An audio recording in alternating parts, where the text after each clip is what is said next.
हरे कृष्णा। दंडवत प्रणाम। श्रील प्रभुपाद की जय।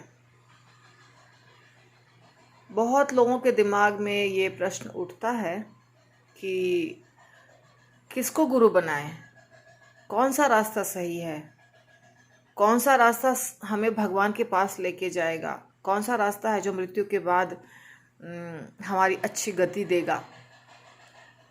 तो इसी प्रकार के प्रश्न अर्जुन के भी दिमाग में उठा था 5000 साल पहले कुरुक्षेत्र के युद्ध भूमि में, क्योंकि भगवान ने उसे बहुत समझाया।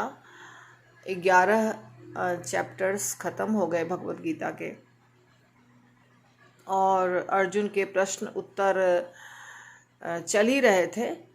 इसी के दौरान अर्जुन ने प्रश्न पूछा भगवान से कि आपने इतना सारा ज्ञान दिया हमें, तो हमें ये बताइए कि ज़्यादा अच्छा क्या है, श्रेयस्कर क्या है, निराकार की उपासना या साकार की पूजा विधि। तो भगवान 12वें अध्याय में एक श्लोक बोलते हैं, क्लेशो अधिकतरः तेषाम अव्यक्त आसक्त चेतसाम अव्यक्ता ही गतिर दुखम देहवद्भिरवाप्यते। भगवान कहते हैं कि ठीक है, निराकार या अव्यक्त रूप भी है, दोनों विधियां हैं, परंतु जो निराकार के प्रति आकर्षित होते हैं, भगवान के अव्यक्त रूप के प्रति आकर्षित होते हैं, जिसे ब्रह्म कहा जाता है, ब्रह्म ज्योति कहा जाता है, उसके प्रति आकर्षित होते हैं, तो उस रास्ते पर चलना और चल कर के उनको प्राप्त करना, उन्नति करना उस रास्ते पर बहुत कष्टकारक है, बहुत कष्टदायक है, क्लेश है। क्लेशो अधिकतरः तेषाम, उसमें बहुत क्लेश है, आसान नहीं है। क्योंकि हमारे पास एक शरीर है और हमारे दिमाग के अंदर एक सोच बनी हुई है कि हर चीज़ का एक रूप होता है, एक रंग होता है, और शास्त्र में भी है इसका वर्णन। भगवान ने इतनी सारी लीलाएं की हैं, इतने सारे भगवान की लीलाओं के गुणगान करने वाले शास्त्र विद्यमान हैं, जो बड़े बड़े आचार्यों ने लिखा है।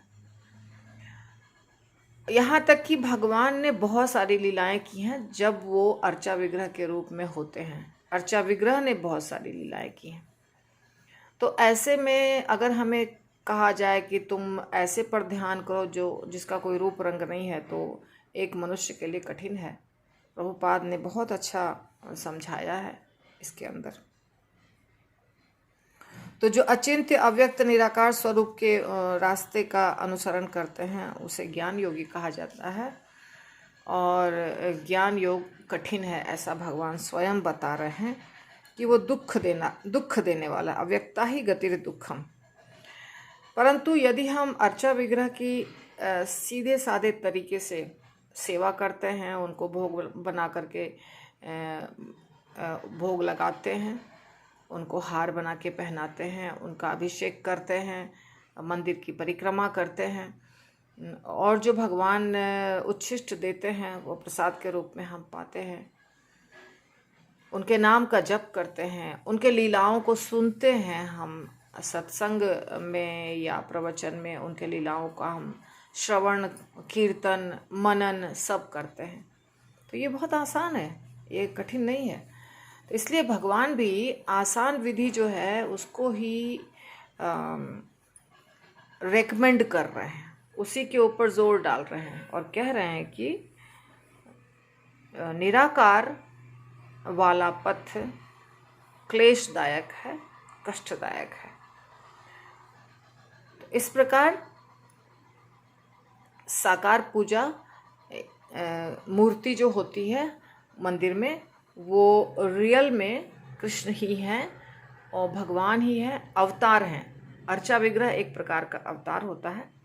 प्रभुपाद बताते हैं कि जैसे लेटर बॉक्स में आप लेटर डालते हैं तो वो पहुंच जाता है जहाँ पे, जिस पते पर आपको पहुंचाना होता है, जो लिखा रहता है पता वहाँ पहुंच जाता है। उसी प्रकार अर्चा विग्रह को हम जो भी देते हैं, प्रार्थना करते हैं, कुछ भोग लगाते हैं, कुछ फूल अर्पित करते हैं, जल अर्पित करते हैं, तो वो कृष्ण तक पहुंच जाता है, राम तक पहुंच जाता है। जिनकी भी पूजा आप कर रहे हैं वो भगवान तक पहुंच जाता है। तो ये आसान विधि है। हरे कृष्णा।